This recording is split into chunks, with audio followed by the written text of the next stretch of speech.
starting new, I read this idea somewhere. All through my life until I had my boys, I moved once a year, if not more than once a year. And so, before that, the longest I had ever lived anywhere, it was in Nebraska with my family for 5 years. And so it was once a year or less that I was moving. And then after I had my boys and we moved into the house that I basically, Nolan lived in for the first, 8 years of his life, I got really, really settled into stuff, right? And so then we had to move to another house, and now we're moving again. I'm in the process of moving, and I have so many boxes, and I have so much crap. And I say that with love and respect for my crap. Your stuff. But I have so much of it, and I don't like it. Right. This is not something, this is something new for me. I don't like having all this stuff. And so part of it has to do with sentimental for, regarding kids stuff, because this is the first time I've ever, I don't want to get rid of this special blanket. Right. And through the years, I'm slowly letting things go. But so part of it is that. And so anyway, we're moving again, packing again, going through the stuff in the garage again. And I read this somewhere, and they were saying that even if you don't move, right? So when you move into a house, and even if you stay there 20 years, once a year, go through every single room. Take everything out of the room. Everything. Wow. And rebuild the room based off of what you need now and what you don't need, and get rid of things that you don't want, and maybe find places for different things. And that really resonated with me. So, talk about uncomfortable, right? Uncomfortable, and let's just be honest, time-consuming, right? Laborious, right? So there's a lot of stuff going on with that for not doing it, right? But it really resonated with me for doing it, and and it was an organizational consultant or interior designer or whatever said that, and so it was a show, and she's like, so when did you move into this house? And she's like, I don't know, 20 years ago, whatever she said. And she's like, and when was the last time you did anything with the kitchen? She's like, 20 years ago when I moved in. She's like, had your life changed at all in 20 years? She's got, oh yeah, we didn't have kids, now we got 4, whatever, right? And she's like, so why would you live in a space that doesn't serve you or meet your needs anymore? Because it's habit and it's comfortable. Right. And I have seen with my previously and through all of my adult life, I never did that because I just always moved. And when I didn't move, I fell right into it, just like everyone else. Oh, yeah. and so, yeah. It happens all the time. Making the conscious choice to get out of your habit and your comfort, and being willing to do that to yourself, just very simply by redoing the rooms that you live in. You don't have to do anything. We're not talking about redecorating. We're just talking about reorganizing for what your life is now as opposed to what it was then. Yeah. And I think that feels very powerful to me. Well, and you think about people too that wear the same hairstyle for 25 years. Right. Or dress in the same style of clothing. Wear the same makeup. Wear the same makeup styles, right. So, if you're just joining us, I'm Sonya Lee. Yeah, we dove right in, didn't we? We did. I'm Piperlyne, and welcome to In My Experience. We'll probably put a little intro at the beginning as well, just because. But this is good stuff. I didn't want, we always like to talk a little bit while we're recording to sort of warm ourselves up, and then we decide a good time to start. But that was good stuff. So we're going to start back there. We're going to keep that in. We're going to keep that part. Now you get a little behind the scenes. But what about you? We were talking a little bit about being habituated or being in comfortable situations, environments where you don't make a whole lot of changes to them. When you were talking before, it made me think about, when I was growing up, my mother's an Aries. Apparently fire signs like to move stuff around a lot. And so, I grew up and my mom worked nights as a nurse. Well, she's an RN. She wasn't back then, but she's almost always worked night shift. Okay. So on her nights off, if she couldn't sleep, she'd clean the house and rearrange the furniture. So we'd go to bed, and the house would be one way, and wake up, and it'd be completely rearranged. That would be my son's nightmare. And that happened to us like a lot. I'd go Wow. to school, come home at the end of school, and be like, Mom, what'd you do? I walked right into the chair. Why did you put it there? Because she'd get bored, or she was frustrated maybe. Like, I don't know, right? Because I was a kid, I didn't care about so much what she might have been going through mentally or emotionally at that time. But today as an adult, I could think, well, yeah, when I get frustrated sometimes, I go, move some stuff, build some stuff, tear some boxes down or something, something physical. So, but, it just was always, to me, as a child, it actually made me feel a little unsafe. There's my Cancer rising showing. Absolutely. Because, I like things to be, and I have a little OCD, and I have a photographic memory. So I don't have to remember things because I can just bring up the image and I can see exactly where it is in the drawer. Open the drawer, right side, 2/3 of the way down, you'll find it just slightly to your left, right? Because it's just the way my brain works. So when she would move things, I had to go around taking new pictures. New mental pictures of where everything was. And because I suffered with insomnia from the time I was very small, I spent a lot of nights walking the house in the dark. Yeah. Also not a good thing if people have moved furniture around and didn't tell you. I imagine not. But I think one of the great things that came through that was that I learned how to be comfortable with change. Yeah. So, there's always that trade-off, right? But yeah, so having to move your stuff, having to shift. And I think that's something else that we're all dealing with right now, too. We're moving internally with this whole, stay-at-home thing. Because you can't move externally. Certainly not as much. Right? Like we went out earlier today to grab a little bit of lunch, and we found this amazing little vegan restaurant that we thought we would try, raw and vegan. And it would have been lovely to have been able to sit in there or even on the patio and enjoyed our yummy food, and it was really delicious, 24 carats. But we couldn't. It was just takeout, curbside only. And so, we still got to enjoy the good food. We still got to support the local community. And I'm sorry, there's still that missing piece, Right. Which again, my misanthropic self says I miss being around people. Not really, but I miss being with the people I want to be with in public places. I miss people being, yes, exactly the way that I want it to be. I miss that. Yes. Right. And, again, the only constant is change, right? So we can't go back to the way that it was. And I think that's important. Yeah. Just to highlight, things will shift back.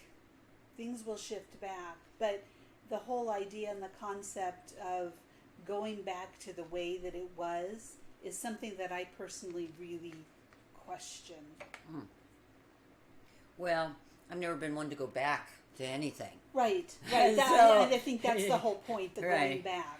And then, while it is uncomfortable and inconvenient to not have life normal, whatever that was, I also kind of like the idea or the fact that there's less, I don't want to put this, it's more acceptable to choose to not show up now. That's true. Than it's been before. Yes. Right? Though I'm always, well, I will just say no. Yeah. If it's right. No, thank you. Because, you're authentic like that. Which is something else we're going to talk about Something today, else we talked about, is being authentic and expressing and speaking authentically. Which is not asshole. There's a difference. And I want to be clear on this because... But it can be disconcerting to certain people in certain situations. That's right. I say asshole, she says disconcerting. Take your choice. Take your choice. We hit you on every part of the spectrum here. But I say that because there are sometimes when you can say things and you can take it as, wow, that was kind of an assholey thing to say, or someone can say you don't have to be such a jerk about it. And, I believe, that whole speaking your truth thing, it kind of lost some of the flavor for me. Yeah. Through some of my previous experiences with that. We won't go any further than that. Her jaw just got hard. She knows exactly what I'm talking about. So the speaking your truth, quote unquote, really became bastardized, to be honest with you, in some of our circles. And used in a way that it didn't actually mean anything. It was a justification to be an asshole. Right. Right. Or Let's just be authentic. Or just to throw your opinions around as though they are fact. Yeah. And that's not what we're talking about either. No. I mean, when I talk about speaking authentically, it means saying what I truly need to say from my point of view and taking full responsibility for what I say. Right. And that... with no expectation of you accepting it or rejecting it. No, I'm not saying it to manipulate an outcome from you. I am simply saying what I need to say. And the thing is, it's not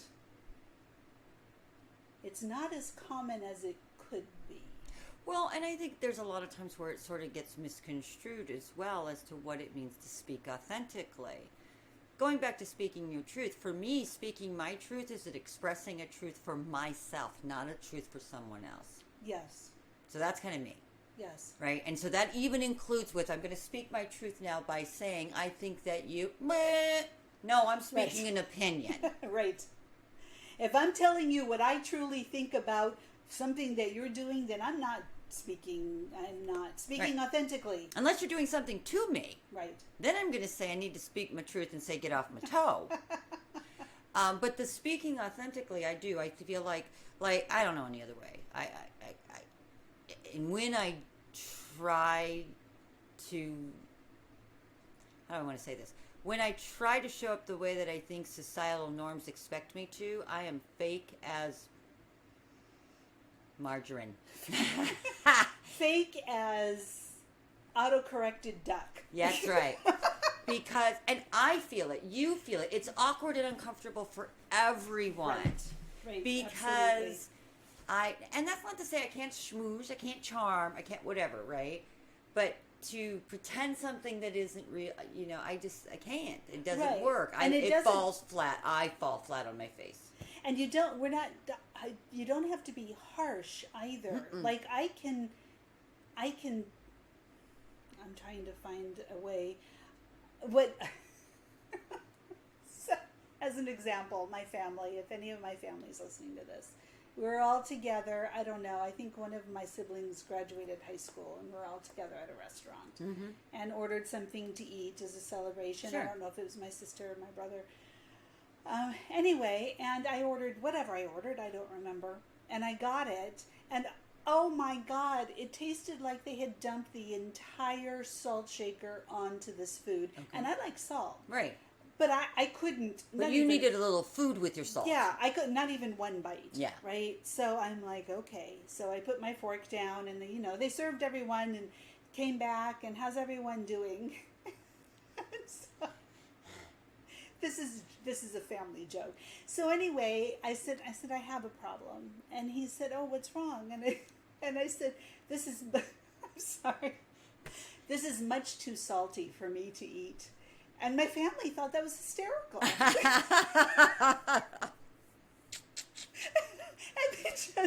they're like, my father called me a politician. And I'm like, but I spoke the truth. I mean, diplomatically. So there you can, but that's right. me. I mean, I can just flat out say it, and I will. Right. And there tastes like a salt lick. Right. And there are other times that I may not, and right. why ever I choose that reason is another, maybe a whole story. But, so you don't have to go, you know, all out balls to the wall on someone and speaking authentically. You just need to say what is true. Yeah, for you. For you, in your experience, in and that claim moment. it as yours. Yep. I feel, I see, I hear, I think, I understand. No. Right. That's one of my favorites. It's like est, you know, from the 70s. Est. They used a lot of I statements. Oh, Remember yeah. that? Yes, I think it's called landmark now. Yes. Landmark. But yeah, you know, it was like, that was the thing. Use a lot of I statements. Yes. And it really does help because, you know, I've used that myself in, you know, marital disagreements. And sometimes when you can't get them to listen, that's a nice way to sort of shift it. Take whatever you want to say to them and make it about you, not like, you know, this, but just do it from the I perspective, and it's less of a finger pointing. Right. And I think that's why some people are kind of afraid to speak authentically. It's either because they're afraid that someone's either going to judge them or they're going to feel that they're being judged. Yes. The person you're speaking to, not the person speaking.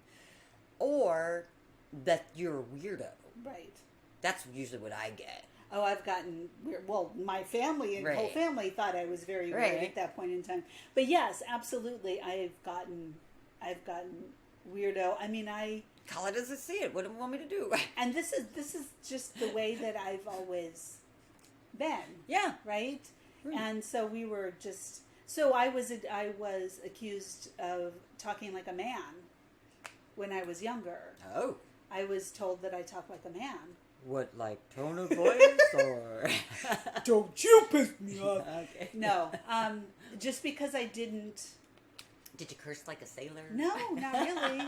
Though people do like to hear me say the F word because they think that's hysterical, like my friends. That's funny. No, I didn't curse. I just was very straightforward. Like you're an aggressive talker. I guess. Another story is I was dating a guy, and it was just casual dating. We'd been dating for a couple of months, and I had no interest in it being anything more than that. Anyway, so I don't know, I was at his house, he was at my house, whatever, and I was looking at a magazine and got up to go do something, and he sat down, and the magazine was on the table, and I came back, and he's like, he looks at me, and he's like, I'm never going to marry you. I'm like, what? And he's like, I'm never going to marry you. I said, I don't even know what you're talking about. Yeah, where did that come from? Because I don't love you and I don't want to marry you. So I don't know what this is. And he pointed to the magazine. And he was flat out, straight out. The page, it was like, I don't know, it may have been my house because it was like a Cosmo or something. I don't know. But there was a wedding ring.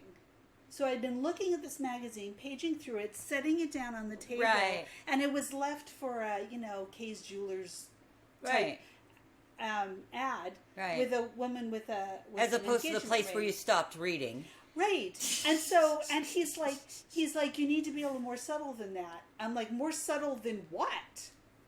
You need to be a little more clear.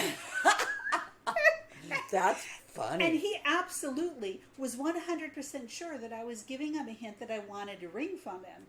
And I looked at him like, dude. I don't think I said dude because I don't think that was the thing then. That would have been too masculine. But I was like, I really don't want to marry you. Right. I have no interest, nothing. Let me close the book on that one. So let's go ahead and close this magazine because if I wanted to marry you, there would have been conversations. Yeah. I wouldn't have left a random magazine out. And, and so then I'm like, well, maybe he was trying to break up with me and he didn't know how to, I don't know what it was, but it was just weird. He was a weirdo. It was just reading weird. Way too much into things, dude. Yes, because according to him, women couldn't actually say what they wanted. So they had to leave notes. And I'm like, no, I just say what I want. Like right now, I want you to leave. Right. So this is just weird. So now we're good. So thank you. Yeah. And it's true, though. I have run into that. Lots of misunderstandings of what you... No, I meant exactly what I said. There was nothing else there for you to interpret. Right. Pretty clear. I don't know why it wasn't clear for you.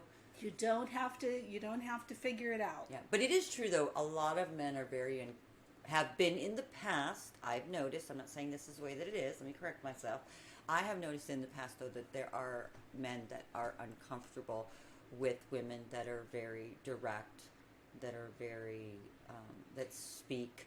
Right. Again, do I see it as much now as I did, 20 years ago? No. No. But yes, absolutely 20 years ago. Yeah, I've run into some encounters with, the opposite sex where they thought I was presenting or saying one thing, and I'm just like, can't help you, dude. I don't know how you went from here to there, but I didn't go with you. Because those are not the words that came out of my mouth. Right, I didn't go there. Right. You went there. I was still sitting right here. Never moved, right? Because we don't listen. If we listened with more than just the hearing, right, the ears, and I think this goes back a little bit to the sensitivities of last week too, right? We're having more senses opening up to us, right? You can hear with your eyes. You can see with your ears. Right. Right? And so I think a lot of people are starting to go through this themselves as well. And it's creating some discomfort, especially in a home where you've been in lockdown with someone for 3 or 4 months and you've really had a time to look at the relationship, whatever it is. It could be roommates, it could be siblings, it could be partners or what have you. Your children, and who are, about as authentic as the day is long. If you want to know what it looks like to be authentic, ask a 5-year-old. Right. They will tell you. My granddaughter is great on that. I'll say something like, hey, do you need me to open that? No, thank you. I'm good. I've got it. You're 5. You ain't got nothing, girlfriend. But I let her have a chance because she spoke so authentically to me, so I let it go. But this is something I think that, especially now with the Mars and the Mercury in retrograde, we're going to be seeing more of this because the Mars is going to create this aggression, this impatience, this irritation, this need and desire to move, right? And with the Mercury retrograde, and it's going to be going between Libra and Scorpio, I think for myself, and I've talked about this before, I've been checking my spiritual karmic closet and looking at what might could come up because, these are things. What is that expression? Act in haste, repent at leisure. We're coming into this period of time, and we're going to see it play out on our political stage too, which is going to be brilliant. Yes. She rolls her eyes. I think it's hilarious, but because this is the energy in Libra and Scorpio, right? Things that were done in secret are going to be revealed to the public, and it could be something big, it could be something not so big, and I'm not going to go into any details on that, but I'll speak for my own personal life experience of this. I have had some thoughts that I've sort of kept to myself, or so I thought, but apparently the vibration, the feeling, the energy was still there and still coming out in like huge pulses, almost like you didn't need to say it because I could feel it coming off of you in waves, right? And so, I had to, I thought I was doing a good job handling my Mars by not speaking aggressively, but really all I was doing was swallowing my words and then just like amplifying this energy out there. It's still coming out. Which is even worse because they can feel it, but they don't understand what it's attributing to. So can I ask you a question? Certainly. How do you address that? How do you address that and be authentic? So I usually just kind of say, I know I've been kind of distant or assholey or cranky. I've been using asshole a lot lately. It keeps me in check. Like I could have said a lot of other words, but that word triggers me, so it checks me. If I didn't care, I'd say douchey. Because that's my favorite word for other people. But anyway, so, I will usually, and then again, it's a work in progress, aren't we all? But just say, hey, I know I was kind of crabby, something really bothered me at the store. I picked up some energy or somebody, almost ran me off the side of the road. Now, part of it, and I get this in my head, it's like, that's just an excuse for you not being able to control your emotions and your words. Yes, and I think we've got quite a bit on our plate right now, so I'm giving myself a break. I don't know about you all. Anyway, but I just own it, and sometimes I own it immediately, and sometimes it might be a day or two where I come back and be like, remember 2 days ago when I was kind of a jerk? Well, this is what was going on, and I'm sorry, I should have just told you what was going on with me. Well, I think it's realistic, though. I mean, we can hold in our heart and our mind the ideal of what we would like to be, but it's absolutely realistic to see and acknowledge that whatever outside situation triggered something. Hey, I poop too, people. I poop too. And hopefully on a regular basis. See, now you're getting personal. Anyway, TMI. But yes, that for me is and I used to make even more excuses and more justifications because I was so uncomfortable by my own bad behavior because I have set a bar higher for myself than that. And I've worked hard to overcome a lot of anger and reaction issues. But sometimes I still get caught, like when Mars is in Aries in retrograde. But I do try to just, own it. Because here's my thing. I can apologize or not apologize. You can accept it or not accept it. Right. But my ownership of whatever that is that's between us is mine. Right. To have and to hold. Right? Well, I think that's where we're getting into authenticity again. Right? This is all that I can. I'm owning it. Right. I'm owning Not it. asking you to accept it. Right. Not trying to, change it or whitewash it from whatever it was. Right. I'm going to set it right there smack in the middle of the table and go, yep, look at it. That's what I did. I mean, and I can say these things occurred to me. Sure. And I was still feeling that. Sure. And that's different than blaming that. Right. Right? Right. So, yeah, this guy was a jerk with me on the road and he was tailgating me and he scared me. Yes. And I came home and I was scared. And personally, for me, when I get scared, I have a tendency to act out in anger. Oh, yeah. That's my response. Right. So dude on the highway scares me. I get home. I'm still scared. Now I'm pissed. Yep. And so... And you're going to go, hi, and I'm going to go, rah. And so all of those are things. Now, what I say to someone when I am pissed, I am still ultimately, wholly, and completely responsible for. Mm-hmm. But I think that having that explanation is also a part of being authentic. Sure, I'm not an asshole. I just had an asshole moment. Right. Well, I don't want to be an asshole. I just had an asshole moment.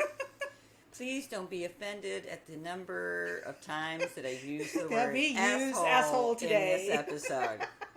I'll have to put a little language disclaimer on this one. Go. But I think it sets a good tone and point, and it also sort of brings a little bit of levity as well. Right. Because we can get really down on ourselves on the way that we show up in life when it's less than. And there's a whole lot of less than going on right now in the world. Much. Right? And it's no wonder that we don't feel wonderful. Because if it's not us feeling less than about ourselves, then we're feeling less than about something or someone else. And we're just circling this drain. I feel like this is an opportunity for us to look what's not working for us, wipe that crap off the table, have a nice clean slate, and start fresh and new. And that's really hard to do if every time you look away to pick your pencil up off the ground, someone else has put some crap all over your nice clean slate through your TV screen.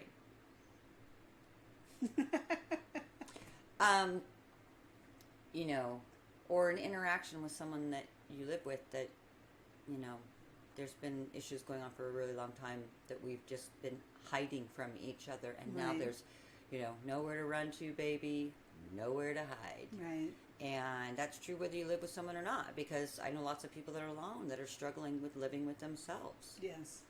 Oh, yeah. Which is just heartbreaking. Yeah. And that's, if be authentic with you first, then if you desire, you can bring that out into the general population, but first you got to be all right with you, and you got to be authentic with you, and you got to tell yourself the truth, even if there's nothing that can be done about it. Right. Because the first step is awareness. Right. That's the key that unlocks all the other gates and locks and doors. And some of us have so many locks. And door after door after door after door after door after door. I had a dream about that, right? As a matter of fact. Just saying. If not more than one dream about that. Yeah, absolutely. And as we move through the rest of this year, which I also find interesting because we're coming to the end of this 2020. Can you believe that 2020 is almost over? That alone has made me go, hallelujah. I don't know. My brother said something really, really cruel. He said, we're going to go to bed at night on December 31st, 2020, and we're going to wake up and it's going to be December 32nd, 2020. Oh, no Groundhog Days. No Groundhog Days. No, you're like, we're not a liberal. Boo. No, boo. No. Yes. And then nothing is going to instantly change just because the calendar changes, but there will be a shift. There will be a shift. In energy. By the 21st of December, I think there'll be a big shift for collective. I've seen big stuff on December 14th. Yep. That's another. Yep. Is that I think there's there's something going on then. Some sort of a conjunction or something. Okay. We've got, the last that Capricorn clump, and Uranus and Taurus is starting to, come in and play right now for the end of this month. So yeah, we're going to have a lot of things. And the reason that, for me, this being authentic has come up, well, one, because of some things that are happening in my life personally, but also just looking at from the astrology of it and knowing that, we need to live a more authentic life. Well, what does that look like, right? For me personally, it's a little bit slower pace, right? Better, healthier foods, fresher air, more, time in the sun and fun with my son and other people that I like, but not doing the have-tos. Yeah. And also not doing the half-assed. Yeah. Does that make sense? Yeah. Right? Like, either do it or don't do it. Right. Do it because your heart is in it, because you want to, or maybe because you need to, but you fully embrace the responsibility of that need to. Right. Or just don't freaking do it. Like I was presented with, you need to eliminate sugar for your diet. And I was like, well, that's not that big a deal. I don't eat that much sugar anyway. Ha! I didn't eat sugar, like a candy bar or, right? But sugar's in everything. Sugar's in everything. Just like, when I went gluten-free, and wheat was in places that I never expected to see wheat. But sugar is in everything. And the changes in me, like when it was told it, I was like, okay. And then once I started it, I was like, God, this is kind of hard. But it wasn't hard to stop it. I just made the decision to stop, and I did. Because don't hate me, but I can do that. What comes after, like the actual physical stopping is easy. The mental game takes a little bit longer. And not so much because I'm still craving, I'm questioning. Right. Right? Fortunately for me with the sugar and with the gluten, I felt a big enough shift in the, that I didn't need to, I had the justification. Right. Right. You were feeling the difference in your body, so it made it that much easier for you to do it. But there's been other things where that hasn't necessarily been the case, where I've sort of flim-flammed, hemmed and hawed, how committed am I to this really, right? Because I don't see that immediate response, payoff, what have you. But I think for a lot of people, they can't even get past that first step because just the mere thought of quitting sugar is completely overwhelming. Right. And if I'm really authentic and honest with myself, I don't want to. And that's the person that I would say that unless your doctor or health provider has told you you're going to die if you don't give up sugar, ask yourself, why do you feel that you must? Right. And is it your must? Is it someone else's must? We do so many things because we should. And I would rather that we would do things because we would. Right.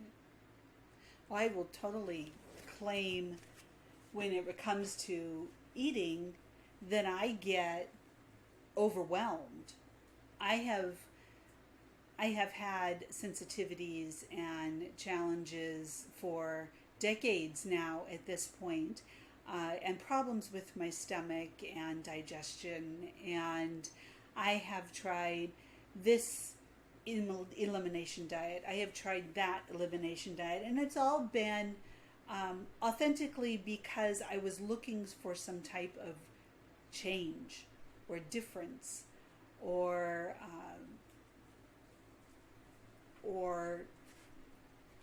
a response in my body that would make it worthwhile.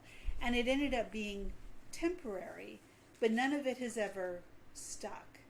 And through all the years of doing that, now and I will claim this, and because this is something that I'm working on, now I'm in a place where I don't know what the fuck to eat. Yeah. I just don't even know.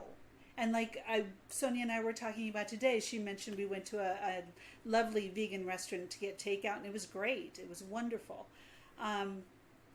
But I was saying, I just as soon not eat. Mm-hmm. Like if I could just get away with not eating, and I'm not trying to be anything special like a Sunarian or breatharian or whatever, I always call right? them sun eaters.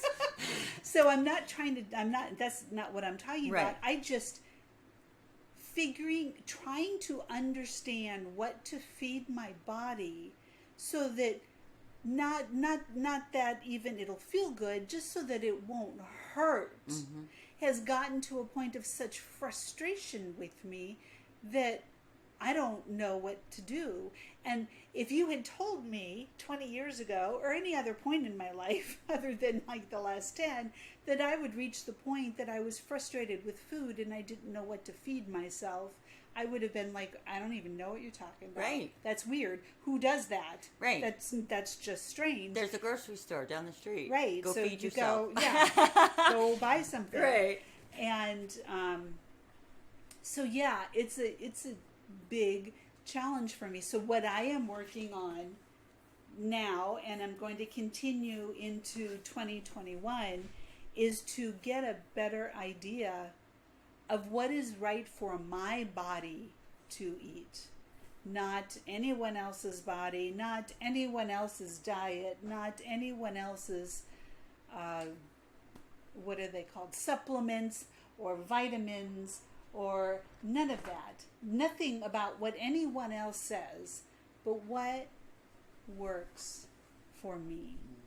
And so, and coming from a place where I am truly, authentically choosing the food that will go in my body for the sole reason of my enjoyment and my health. And it's such a strange place to be. And I've had this thought over and over again, but I haven't really stated it until just now. Like I said, right now we're moving. We're in the process of moving at the end of the month. So we're in packing and unpacking. And I don't know, when you move, you don't eat normal or well. That's true. Very so true. I've just kind of set it aside until after we get into the new place, but it's one that I'm thinking of and trying to pay attention to, and doing my own, I don't know if it'll be diary, but just really being present with what I am putting in my body and not following anyone else's guidelines. Well, last week you talked about what you put on your body and its effect that it's having, right? Yeah, the alcohol. I mean, that was insane. Yeah. That was insane. And with the sensitivity that we talked about last week, it's the same thing. And the Uranus and Taurus is bringing this up for us too, because Taurus is our earth and Uranus is that great shake 'em, wake 'em, bake 'em, right? So how does this tie into authenticity? Well, we're being asked to live a more authentic life. We're being asked to live a more, and I hesitate to use the word like natural. Simple is the word that resonates for me. Okay. Simple. And for me, it's like I want to be more in balance with what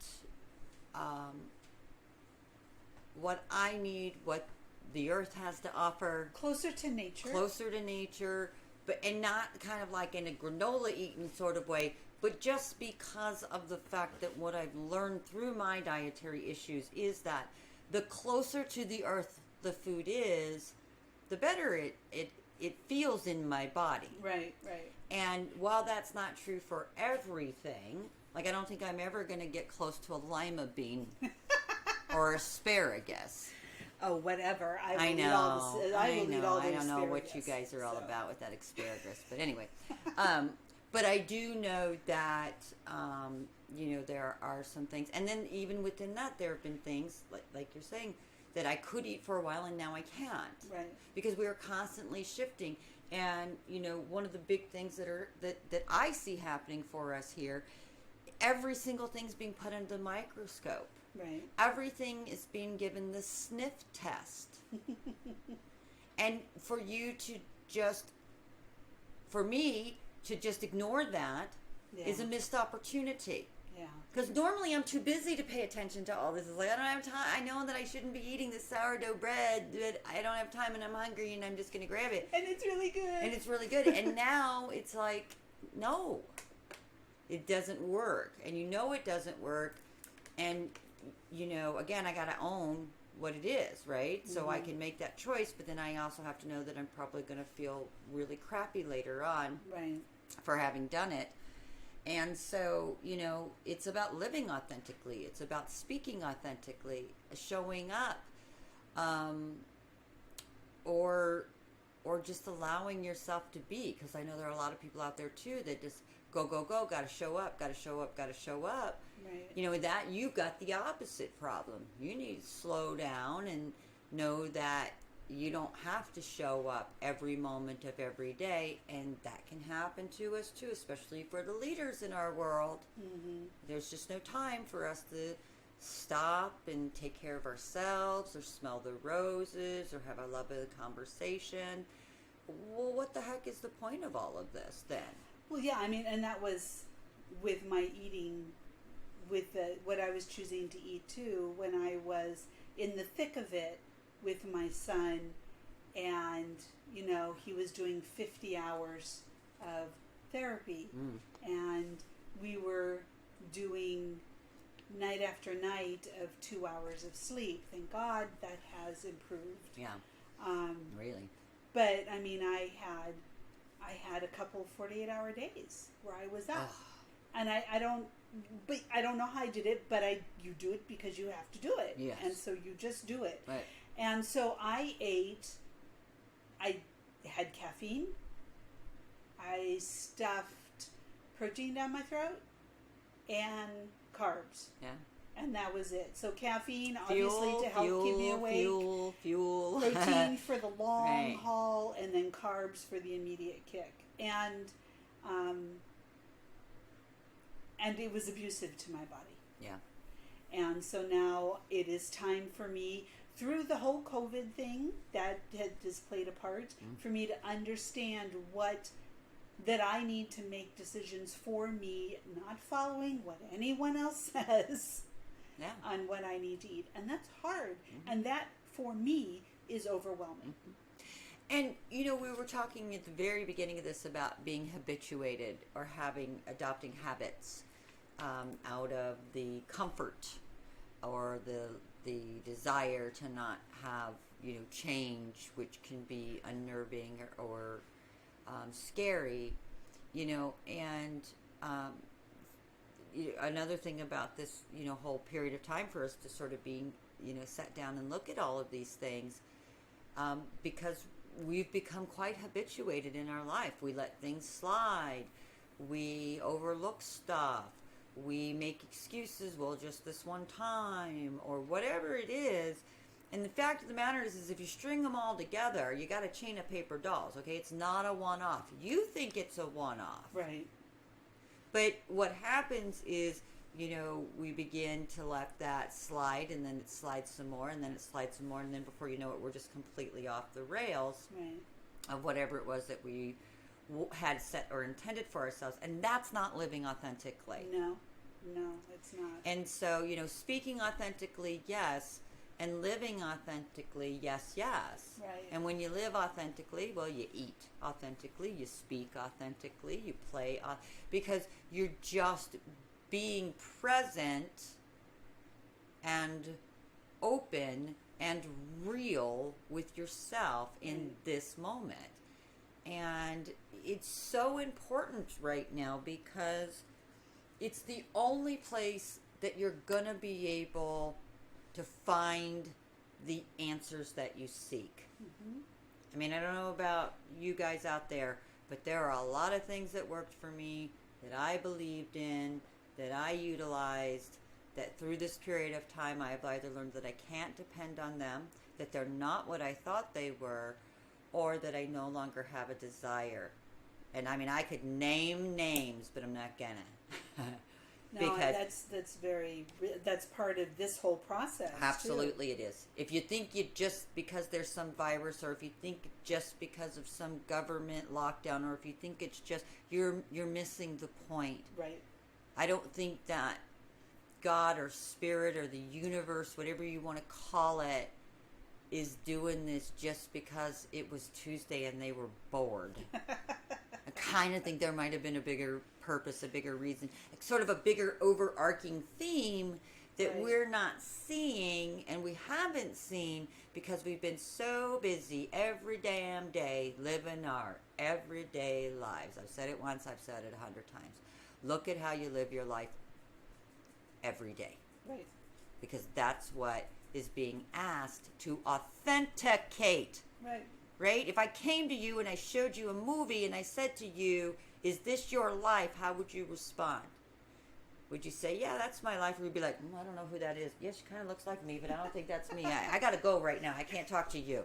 Right? Because a lot of people are dodging their real authentic life.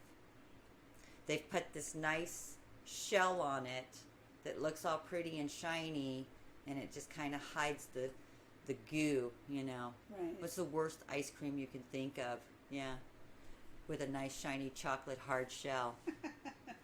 And for myself and for my family, because of course, if you live with me, you get to roll with me. I'm not going to say whether that's a good or bad thing. But because I can't do anything but do this, because when I try it gets really bad and really bad.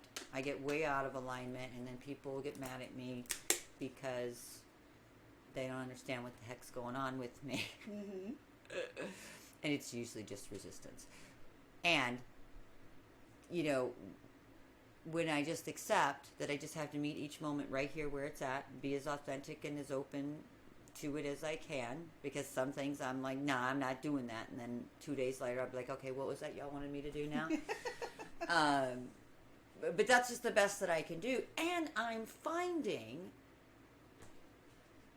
and this is going to be the part where I might lose some listeners, but I'm actually not just surviving, I'm thriving. Why would that cause anyone to? There's some people that don't want to hear someone's doing good in a bad time. Oh, okay.